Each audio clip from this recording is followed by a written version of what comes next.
Hello, friends! I'm here with a special mini-episode about a strange case that happened in 1937. On September 24th, 1937, a young woman was driving her car through the streets of Geneva, Switzerland, when she suddenly crashed into a tree. Her name was Pauline Piccard, and she had been driving home from her job at the bank where she worked as a clerk. But just before she got home, she swerved her car and smashed into a tree.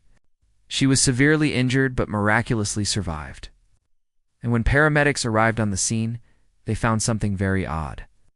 Not only did Pauline smell strongly of gasoline, but her dress was covered in gasoline and her hands were badly burnt. Clearly, she had been trying to light herself on fire with gasoline. But why? And what really happened to her? It's me. And today, we're going to look at the strange case of Pauline Piccard, a Swiss woman who tried to burn herself alive inside her car. Let's begin at the beginning. Pauline Piccard was a 23-year-old secretary living in Geneva, Switzerland. She lived with her parents at their home at 6 Rue des Alpes, but she was preparing to move out soon as she had fallen in love with a man named Max Hermann, and the two planned to get married. On September 24th, 1937, Pauline finished work at the bank where she worked as a clerk. She left work early that day for unknown reasons. But as she drove home in her small Ford 750 XL, she veered off the road and smashed into a tree at the corner of Route de Ferney and Avenue Blanc. The impact was severe enough to kill a person instantly.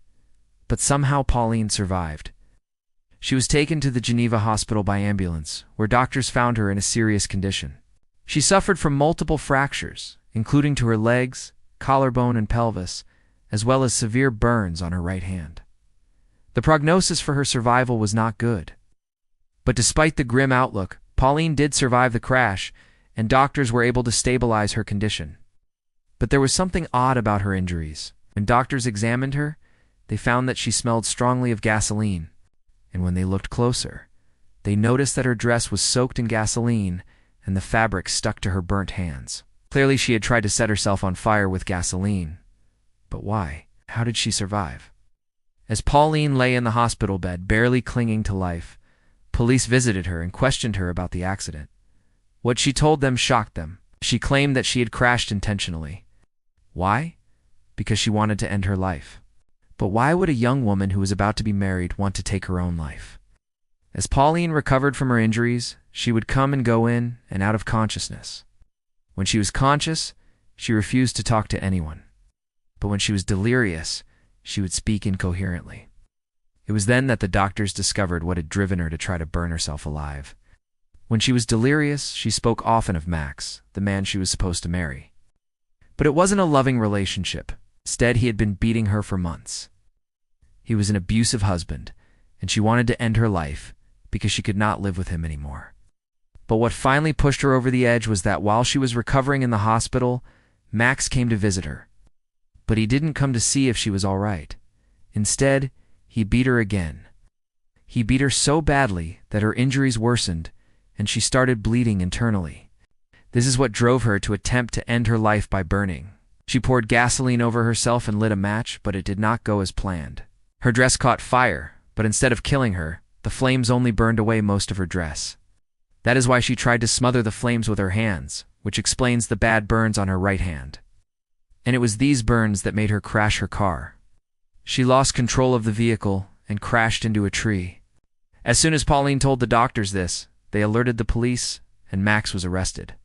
When questioned by the police, he denied everything.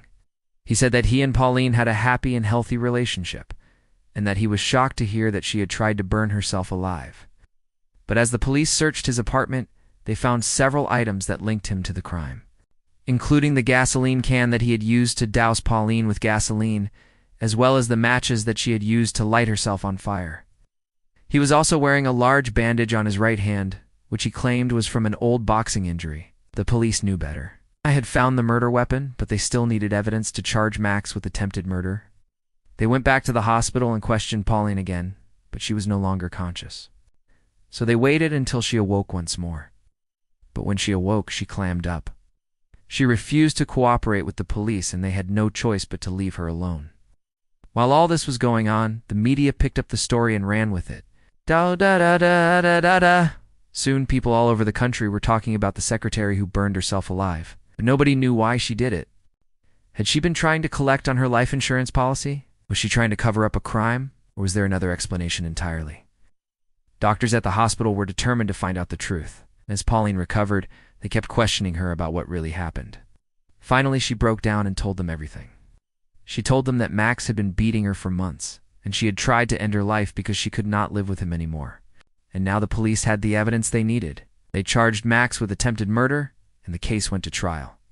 But as the trial began, something strange happened. Pauline disappeared from the hospital. Doctors searched everywhere for her, but they could not find her. Nobody knew where she had gone. For a time, it seemed as if she had simply vanished into thin air. But then, 2 weeks later, a fisherman discovered a body floating in Lake Geneva. And when the police pulled the body from the water, they discovered that it was Pauline. She had taken her own life by jumping into the lake fully clothed. With Pauline's death, the case against Max fell apart. The police had no choice but to drop the charges against him. Although everyone suspected that he was guilty, without Pauline's testimony, they could not prove it. But not everyone was convinced that Max was innocent. A friend of Paulina's came forward and told the police that she had been receiving threatening letters from a man named Max, and she believed that Max was behind Pauline's death as well.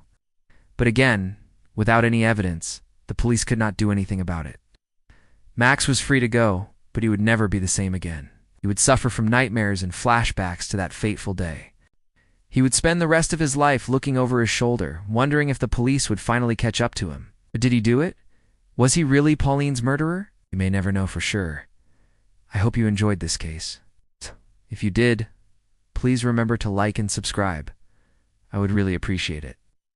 And I would also like to take a moment to say thank you to our supporters for their generous support. Their support helps us to keep the channel running, and I couldn't do it without them, so thank you. If you have a case you would like to see us cover, please let us know in the comments below. And as always, remember, don't believe everything you see, and not all those who wander are lost.